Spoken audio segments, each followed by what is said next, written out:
Meus irmãos, paz do Senhor.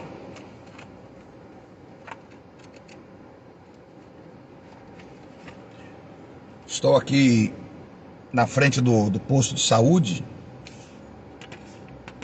Vou trazer meu filho aqui para fazer uma consulta. E aproveitei, aliás, eu vou aproveitar fazer essa live, a gente bater um papo, falar de Jesus. Jesus é bom e o cão não presta, galera.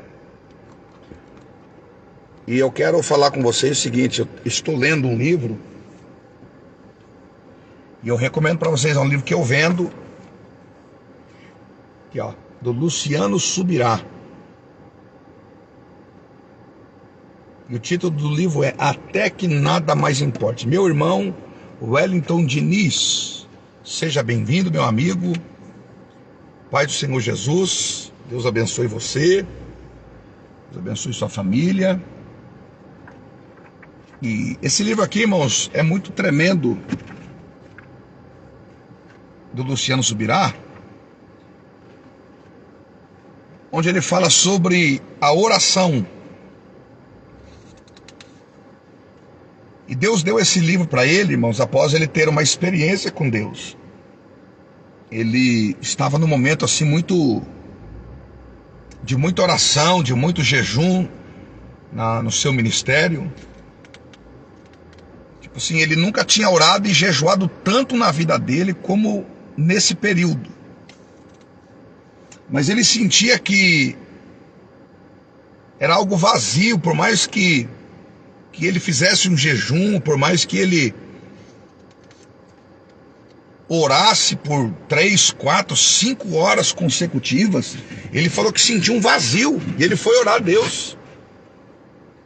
E ele falou: Deus, por que eu sinto esse vazio? Por que eu estou orando tanto, estou jejuando, estou buscando tanto, e parece que o Senhor não me responde? E Deus respondeu a oração dele, falou assim, ó, porque você não está orando para ter contato comigo, para ser íntimo de Deus, mas você está orando para quebrar os seus recordes. Olha que tremendo isso, irmãos. E aí ele falou: mas Senhor, até que tanto que eu tenho que buscar para que o Senhor, para que a gente tenha uma intimidade maior? Deus falou: até que nada mais importe. E isso toca profundamente no meu coração. A oração, ela é fundamental para a manutenção da nossa vida cristã. O jejum também é muito importante. Só que muitas vezes a oração, ou até mesmo o jejum, tem se tornado um rito religioso. Nós podemos observar que muitas pessoas batem no peito e falam: hoje eu orei 2 horas, amanhã eu vou orar 2, 3, 4, 5. E você percebe que essa pessoa, ela não está orando porque ela tem prazer de se relacionar com Deus, mas ela está orando porque ela quer quebrar seus recordes. Ela está orando porque ela quer superar os seus próprios limites. Por isso que ela está orando. Pastor Wagner, meu companheiro, Pai do Senhor, saudade, hein? Tudo bem com o senhor? Tudo bem com a família? E quantas vezes nós temos orado, quantas vezes nós temos jejuado só para quebrar recordes. Mês passado eu orei 1 hora por dia, agora vou orar 2. A oração é importante, mas o tempo da oração não é importante. Não significa que quem ora 2, 3 horas vai receber mais do que quem orou meia hora, 10 minutos, porque não é tempo de oração que Deus está procurando. Deus está procurando oração sincera. Oração sincera. Não é tempo de oração, meu querido. Eu sei que é muito importante, a Bíblia recomenda nós orarmos em todo tempo, nós orarmos em qualquer situação. Mas tem pessoas, irmão, eu já vi, eu já presenciei gente que vai orar e coloca cronômetro, gente que vai olhar e coloca ali o despertador, gente que está orando, mas para cumprir um rito religioso. E isso não é intimidade com Deus. Sabe como que é isso? Isso é um evangelho no piloto automático.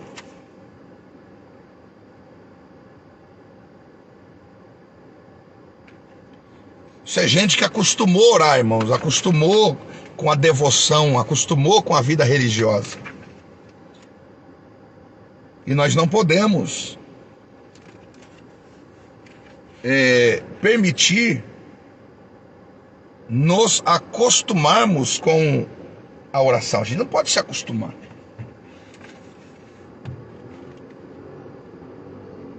A gente não pode achar que tanto que eu oro, tanto que eu busco já é o suficiente, mas ao mesmo tempo também eu não posso demonstrar essa religiosidade, entendeu?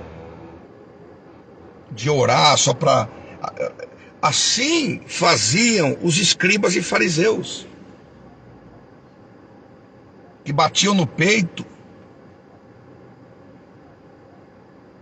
oravam em voz alta nas praças e nas sinagogas,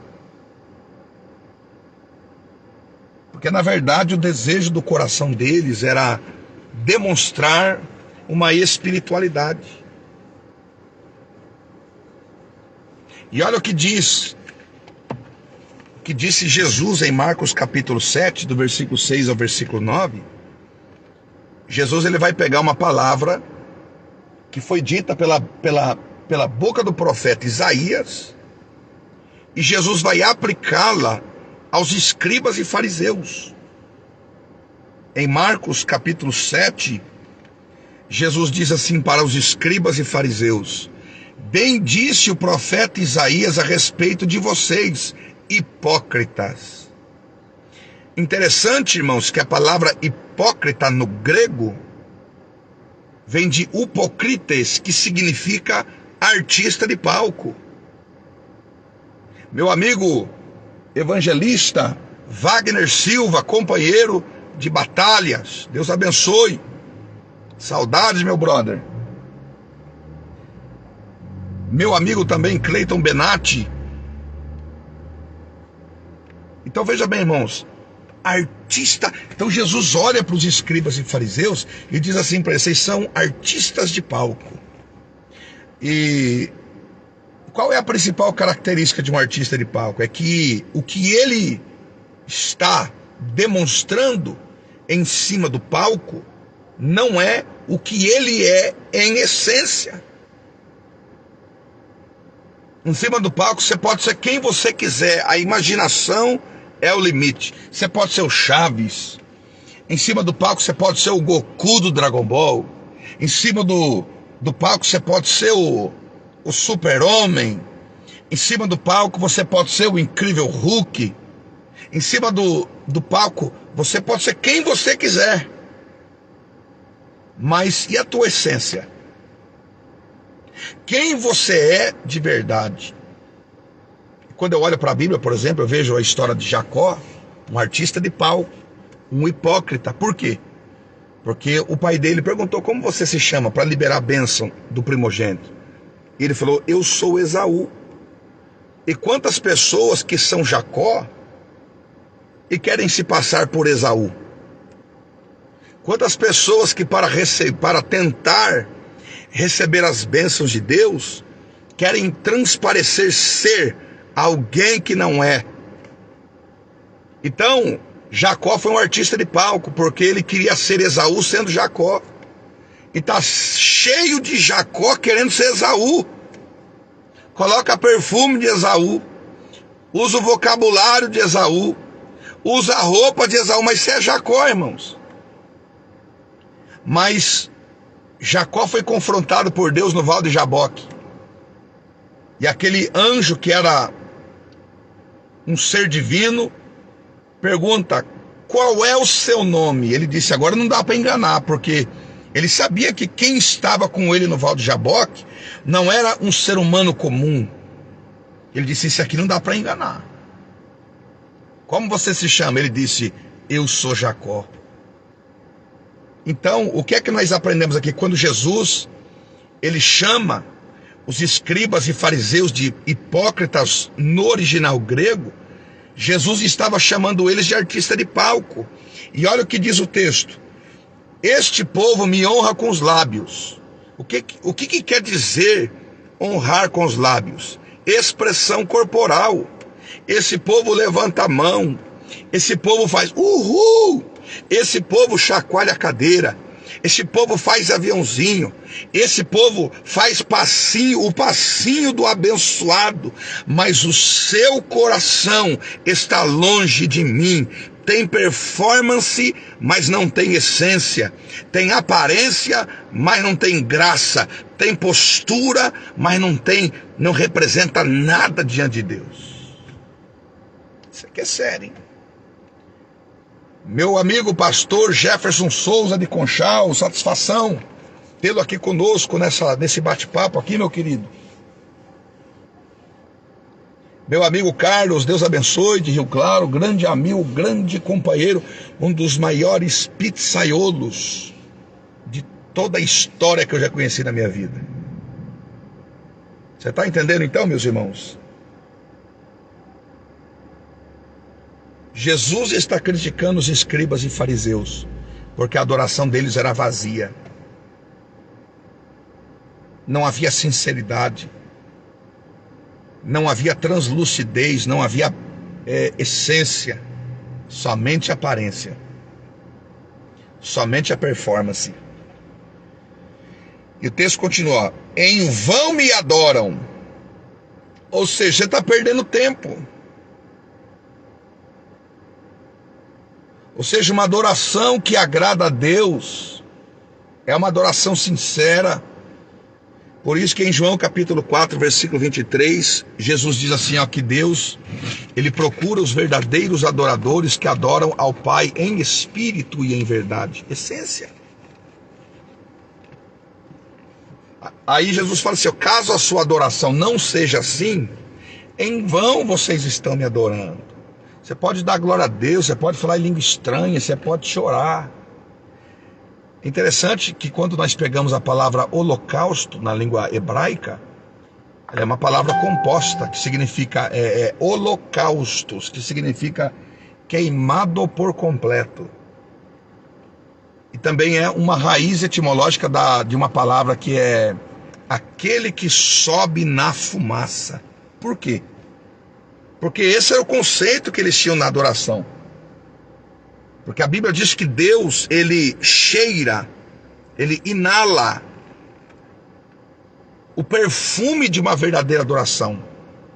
Então, quando alguém oferecia no Antigo Testamento um sacrifício para Deus, aquela fumaça subia com aquele aroma agradável. E Deus, então, ele... Mas aquela fumaça não era uma fumaça vazia, porque o coração do adorador tem que subir na fumaça. E o que a gente percebe nos dias de hoje são muitas pessoas que adoram a Deus, mas uma adoração como se fosse um vapor de panela de pressão. Não tem essência e não tem graça. Não basta apenas ser um adorador. Temos que ser verdadeiros adoradores que adoram ao Pai em espírito e em verdade. Seus ensinamentos, Jesus falando aqui dos escribas e fariseus, não passam de regras ensinadas por homens. Olha aqui mais uma característica de um hipócrita. Os seus ensinamentos não passam de regras ensinadas por homens. É só tradição. É só filosofia humana. é só achômetro, é só dogma.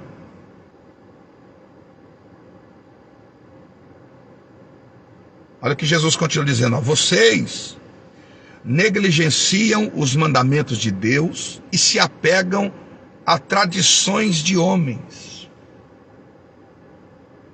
Vocês estão sempre encontrando uma boa maneira de pôr de lado os mandamentos de Deus para obedecerem às suas próprias tradições. Então quer dizer, eles criavam regras, eles criavam leis, e eles valorizavam mais as suas tradições, mais as suas leis, do que a lei de Deus. E quantas pessoas que têm colocado mais a filosofia humana acima do que a palavra de Deus? Quantas pessoas que têm dado mais valor à tradição do que a unção, do que a palavra? E a gente vê escrito na Bíblia que importa obedecer a Deus do que aos homens. Então, isso aqui é muito complicado. Muitas pessoas hoje não conseguem mais voltar para a igreja, ou não conseguem mais congregar numa igreja de tanto dogma, de tanta tradição humana. É muito dogma e pouca palavra. É muita tradição humana e pouca escritura.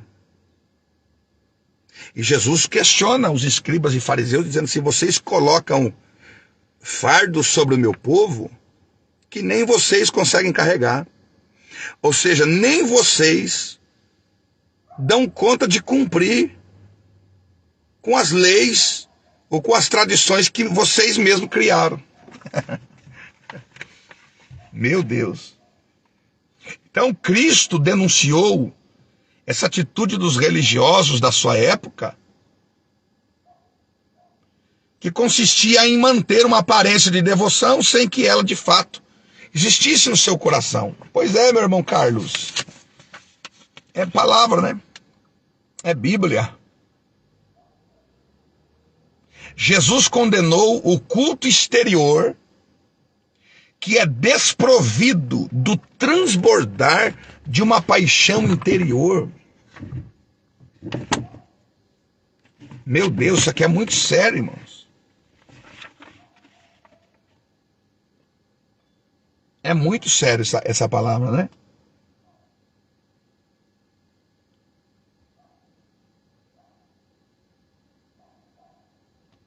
Olha isso aqui, ó. Vamos refletir um pouco mais nesse tipo de comportamento. Muita gente aprende a reproduzir um comportamento de piedade que é puro teatro.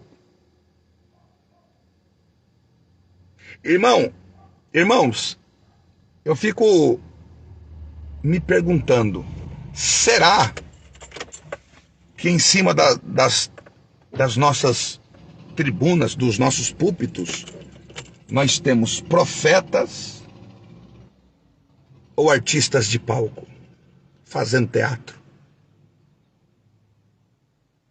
Será que nós temos levitas, verdadeiros adoradores? Ou nós temos gente fazendo teatro na igreja?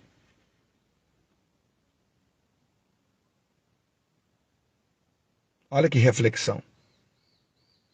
O que é que nós, como adoradores, estamos reproduzindo na casa de Deus?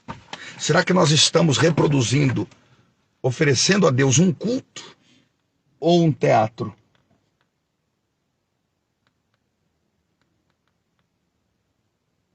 Deus não quer essa encenação. Ele quer o nosso coração. Ele quer a nossa adoração sincera. A gente pega em Mateus capítulo 8, aquele homem que estava, seu corpo todo cheio de lepra, fétido, nauseabundo.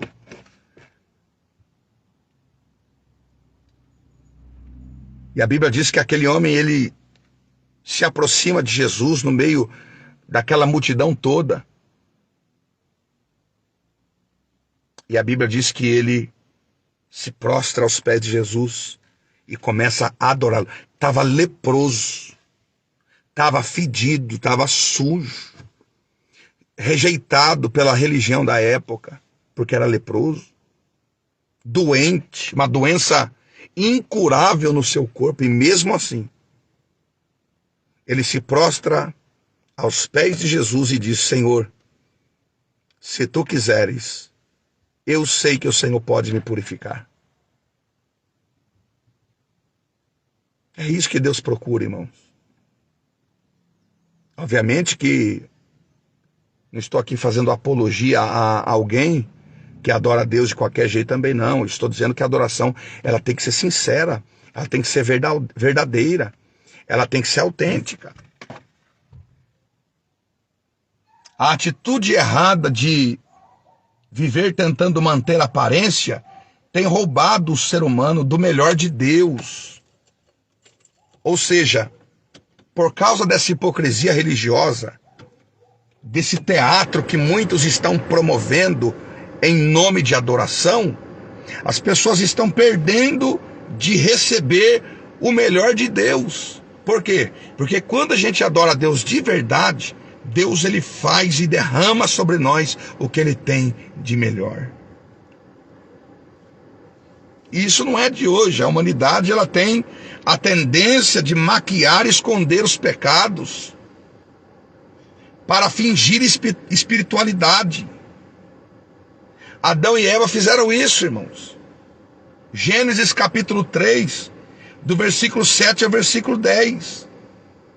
Quando eles pecaram e perceberam que estavam numa condição de nudez, a primeira reação que eles tiveram foi tentar esconder-se.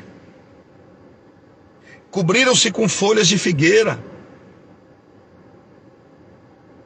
Ou seja, antes de focarem no conserto, acabou? Que deveria ser feito com Deus, Adão e Eva se mostraram primeiramente preocupados com a sua própria imagem.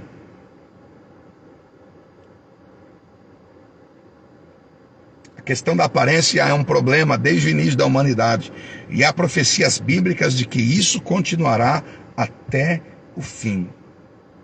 Paulo disse a Timóteo, na segunda carta a Timóteo, capítulo 3, do 1 ao 5, que diz assim, que nos últimos dias sobrevirão tempos terríveis.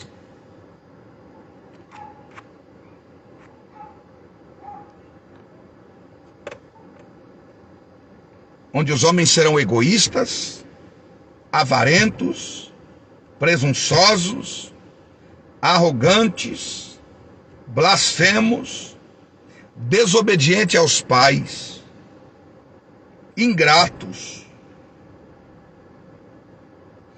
ímpios, sem amor pela família, irreconciliáveis, caluniadores, sem domínio próprio, cruéis, inimigos do bem, traidores, precipitados, soberbos, mais amantes dos prazeres do que amigos de Deus, tendo aparência de piedade, mas negando o seu poder. E Paulo recomenda a Timóteo: afasta-te destes. É muito sério, meus irmãos. É muito sério. Eu quero dizer para você que Deus está procurando os verdadeiros adoradores que adoram em espírito e em verdade. Que nós possamos, irmãos, abrir o nosso coração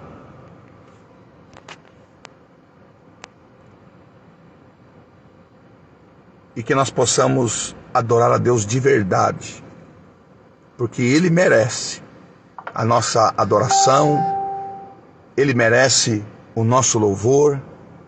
A Ele nós tributamos a honra, nós tributamos a glória, nós tributamos o louvor para todo sempre. Então, meu irmão, é apenas uma reflexão apenas um bate-papo, que o Espírito de Deus